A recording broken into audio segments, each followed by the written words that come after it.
Sometimes the reason you're not moving forward isn't because you don't know what to do. It's because something deeper is holding you in place. And in this episode today, we're talking about loyalty pacts and double binds, the unconscious agreements, and the internal conflicts that quietly shape your decisions, your identity, and your results. Because when you understand what's really running underneath the surface, you stop questioning yourself and you start leading your life from awareness instead of a pattern. After all, doing the same thing over and over again, expecting different results, is what they call insanity. Listen in. There's a moment in life when we sense an opening, where the life we've built begins inviting us into something more. Not because anything's wrong, but because we're ready for a deeper, truer expression of who we really are. This is the Lit Up Life podcast, conversations for those who are no longer interested in pushing, proving, or performing, and are ready to lead from truth, alignment, and inner authority. I'm Debbie Heiser, and here we talk about the inner shifts that change everything, how belief, identity, and energetic leadership shape the way you live, work, and choose. This isn't about becoming someone new, it's about coming home to who you already are. Hey there, welcome back to the Lit Up Life with Debbie Heiser. I am Debbie Heiser. I work with men and women to help them gain freedom so that they can move forward in their life and in their business and lead a lit up life. And what that means is they make more money doing what they love to do without sacrificing what's important to them. So today we're going to go deeper into something that I love. And if you're watching me on video, I have my Jayhawk stuff on because it's March Madness when I'm recording this. But you'll hear this towards the first part of April. But we're really going to dig into something today that quietly runs so many decisions in people's lives. And most people don't even realize it's happening. And this is a near and dear topic to me. I love it. I talk about this quite frequently, and it's been a while since I've done a podcast on it. And so we're going to talk about loyalty pacts and double binds and what that really means. Because here's the deal.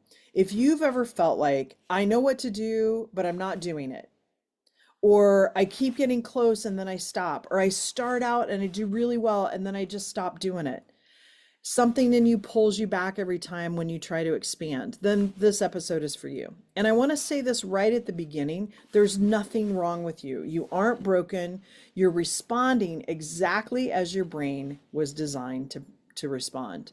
But here's the deal. Once you see it, you become aware of it, you can't go back, and here's the good news, you can change it.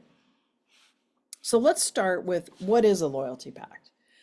A loyalty pact is an unconscious agreement that you've made. Usually it's very early in life. Most of the time it's to a parental figure or to your parents. Now, you do this, and it could be somebody important in your life. It could also be a spouse or a partner. It could be a grandparent, someone that holds really deep space for you. So we do this, and we create this unconscious agreement to stay loyal to the people, the beliefs, or the identity of our tribe, where we fit in. And the brain is wired to predict and protect, but it's also wired for belonging. And belonging, especially as little children, equals survival, right? Back in the day, if you were ostracized, you died usually from, like I'm talking way back when, right? So your nervous system learns that if you become too different, or if you outgrow your tribe, or if you succeed beyond what's familiar for your tribe, then you might lose connection. You might be voted off the island, right? And that feels really unsafe. So what happens? Our brain, our subconscious brain, makes a quiet, unconscious agreement. Says, I won't go beyond a certain level because I need to belong. I need to be a part of this tribe. I don't want to be kicked out. And here's what this can look like in real life. Like physical, tangible things. You don't make any more money than your parents did, or your parents struggled and you stay in the struggle. You don't outgrow your friend group. Could be also that maybe all of your friends work for a company, or your parents worked for a company and they had that stability, and you decide to go out on your own and open up a business and be an entrepreneur that's different from the norm or what they're used to.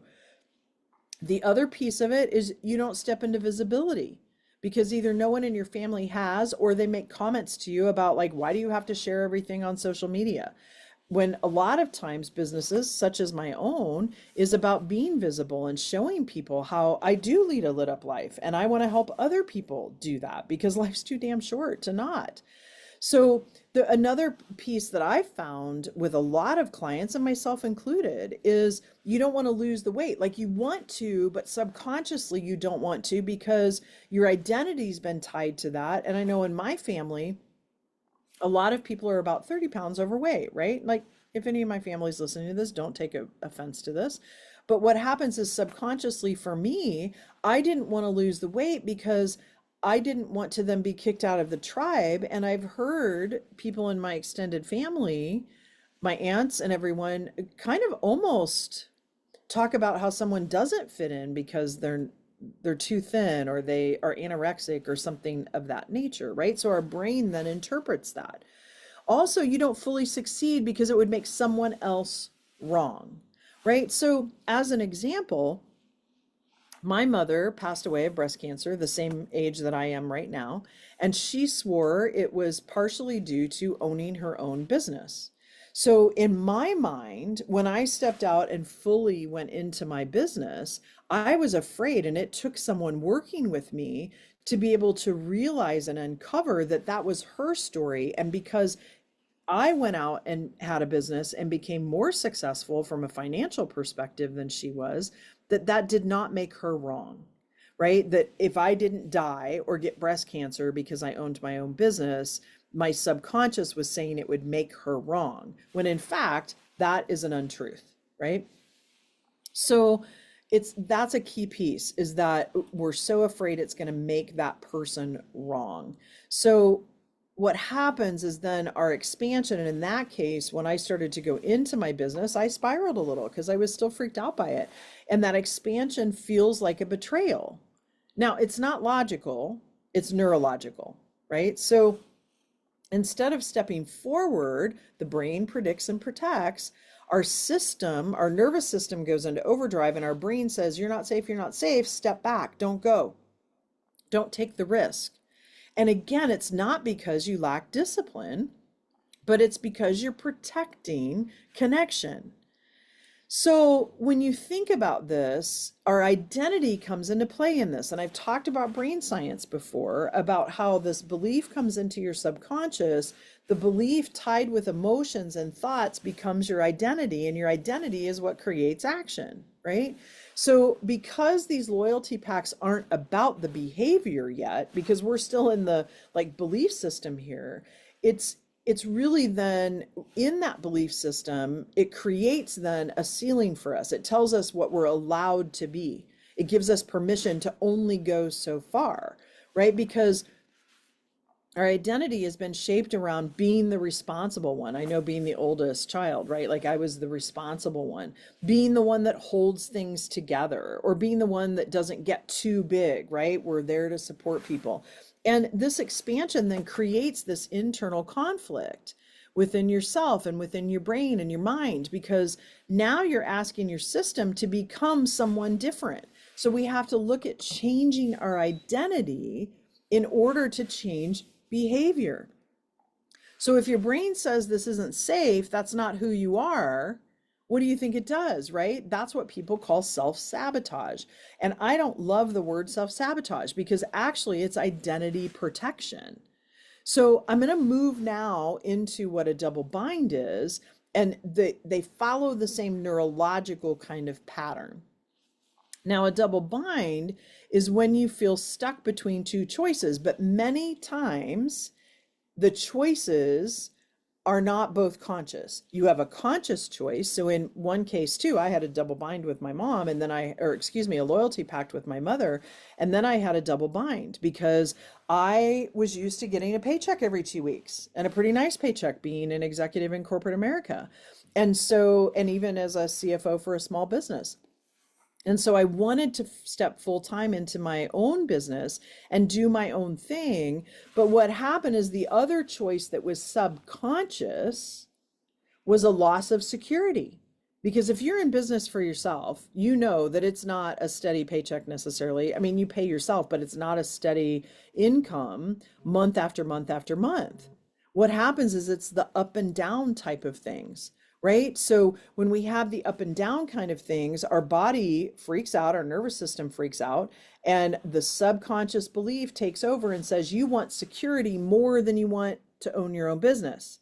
So then whatever we do has a dichotomy of tension. And that's when we hit the wall and don't understand why we keep hitting the wall. So we're trying to create safety and expansion, and those two things in our mind that's trying to predict and protect don't go together, right? Another example would be about the weight thing that I was talking about, right? Like I want to lose weight, but internally I'm afraid I'm going to be kicked off the island. So do I really want to lose weight? No, that's a double bind, right? So here's what's important to remember.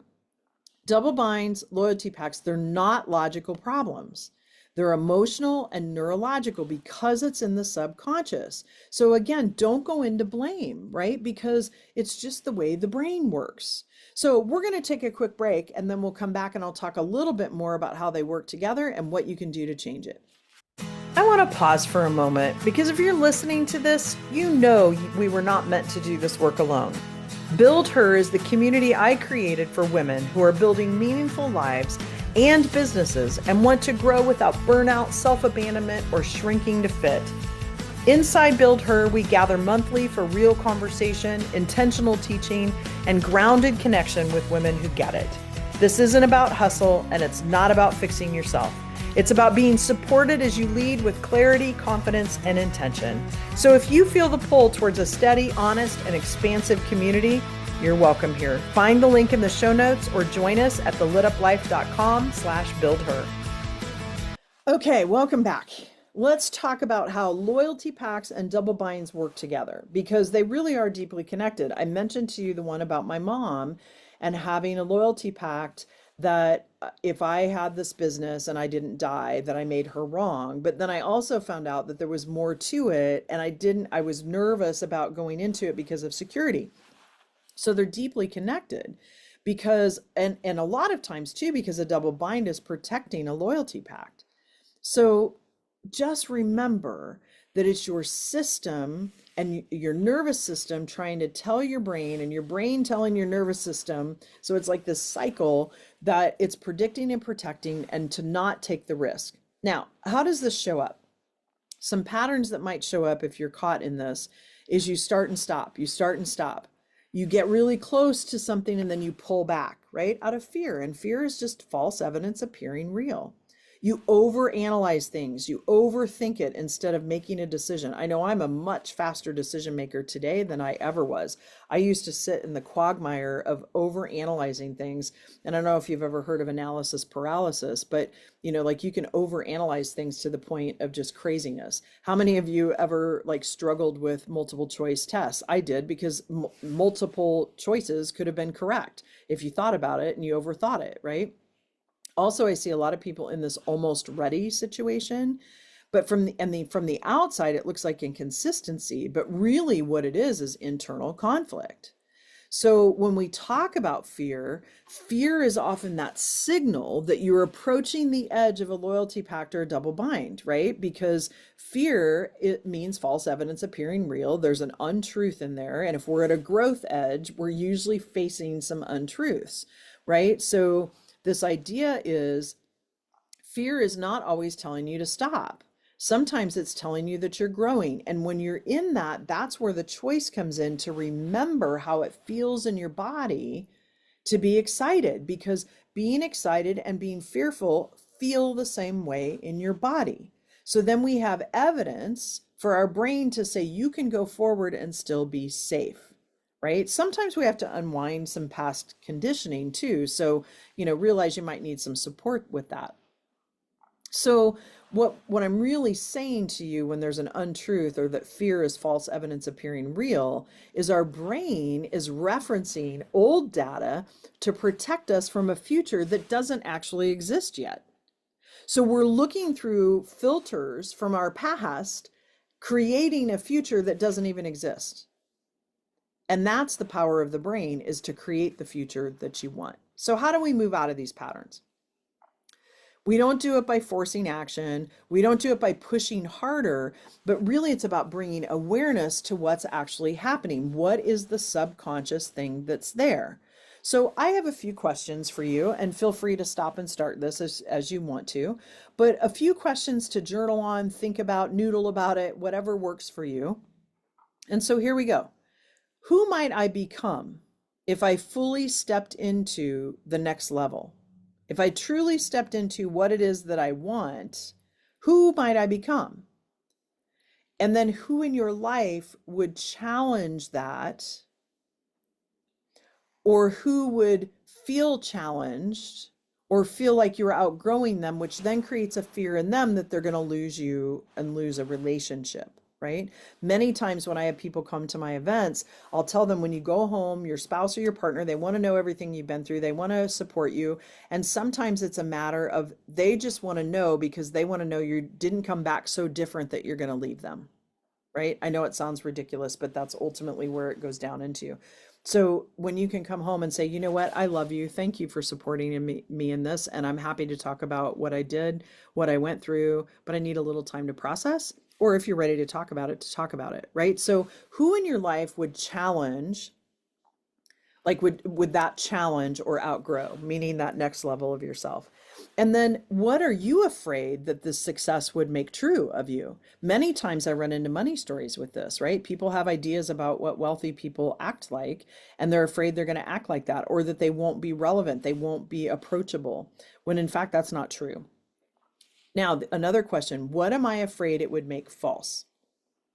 So what in your life would you afraid would make something not true that you feel is true today? And then what are you protecting by staying where you're at? Because sometimes we're protecting something, or we feel protected because it feels normal. I talk about hermit crabs, and a hermit crab leaves a shell and finds a bigger shell. But what happens is sometimes if the hermit crab stays too long, the shell basically blows them out, right? Because they've stayed too long. So think about, what are you protecting by staying there? And then I really like this question. Is this actually about your capability, or is it about your identity and belonging? Right? So many times I hear people say, I need this certificate, or I can't put doctor in front of my name, even though they have a doctorate degree.